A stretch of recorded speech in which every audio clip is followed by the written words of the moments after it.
Friends, അപ്പോൾ welcome to my YouTube channel. അപ്പോൾ ഇന്നത്തെ വീഡിയോ എന്താണെന്ന് വെച്ച് കഴിഞ്ഞാൽ ഒരു അടിപൊളി ബീഫിൻ്റെ അച്ചാറാട്ടോ.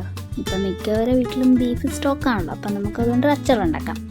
അപ്പോൾ അതിന് വേണ്ടി ഞാൻ ആദ്യം തന്നെ വെളുത്തുള്ളി, ഇഞ്ചി, പച്ചമുളക്, കറിവേപ്പില എല്ലാം ഞാൻ ആദ്യം തന്നെ ഇങ്ങനെ സെറ്റ് ചെയ്ത് വെച്ചിട്ടുണ്ടായിരുന്നു.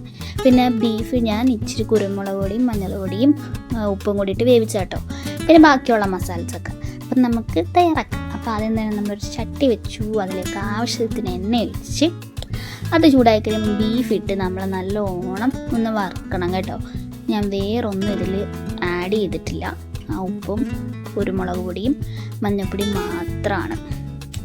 അപ്പോൾ ഈ ബീഫിട്ട് നല്ലോണം ഒന്ന് എന്താ പറയുക മൊരിഞ്ഞു വരണം.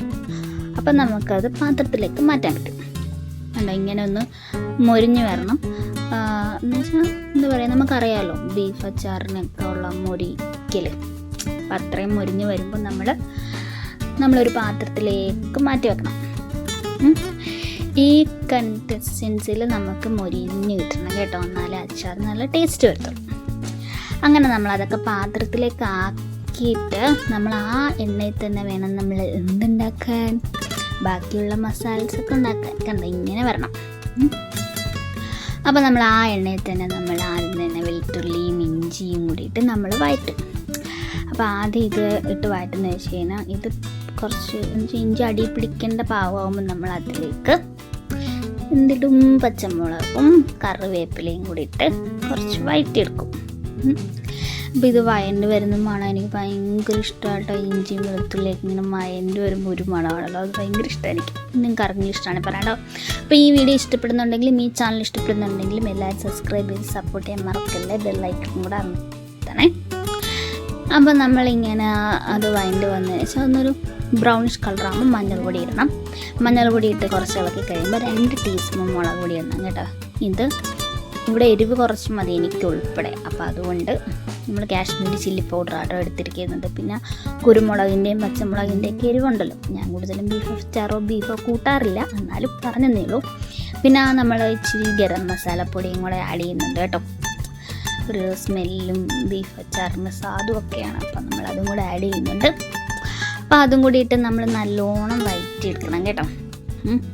അപ്പം ഞാനിവിടെ അച്ചാറിടുമ്പോൾ അപ്പുറത്ത് ഉമ്മി അരിപ്പൊടി ഉണ്ടല്ലോ പൊടിച്ചുകൊണ്ട് വന്ന് അതിങ്ങനെ വറുക്കുന്നുണ്ട്, അതിൻ്റെയാണ് കൈ കാണുന്നത്.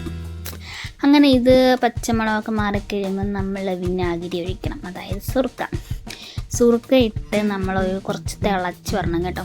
അങ്ങനെ തിളച്ച് വന്നതിന് ശേഷം മാത്രമാണ് നമ്മൾ ഉപ്പ് ചേർക്കാൻ. ഞാൻ എല്ലാ അച്ചാറിനും വിനാഗിരി ഒഴിച്ചതിന് ശേഷം കേട്ടോ ഉപ്പ് ചേർക്കുന്ന.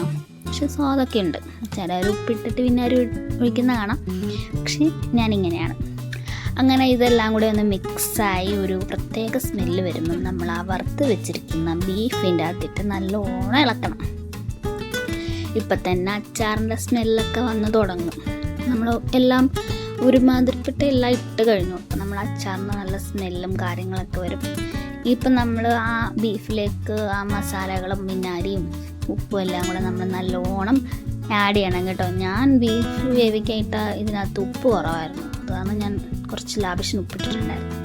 പിന്നെ എല്ലാം ആയതിനു ശേഷം നമ്മൾ കായപ്പൊടി ഇടണം. കായപ്പൊടിയും കൂടി ഇട്ട് നല്ലോണം മിക്സ് ചെയ്ത് കഴിയുമ്പോൾ നമ്മൾ അടിപൊളി ബീഫ് അച്ചാർ റെഡിയാവും. ഇങ്ങനെയാണെങ്കിലും നമ്മൾ ചോറിൻ്റെ കൂടെ ആണെങ്കിലും സ്കൂളിൽ കൊടുത്തു വിടാനാണെങ്കിലും ഒക്കെ അടിപൊളിയാട്ടോ. മിക്കവരുടെ വീട്ടിൽ സ്റ്റോക്കാണല്ലോ. കണ്ട അടിപൊളി ബീഫ് അച്ചാറാട്ടോ. നിങ്ങൾ ഇതേപോലെ ഒന്ന് ട്രൈ ചെയ്തിട്ട് ഫീഡ്ബാക്ക് അറിയിക്കുക. അപ്പോൾ ഇത്രയേ ഉള്ളൂ. Tata bye bye, see U.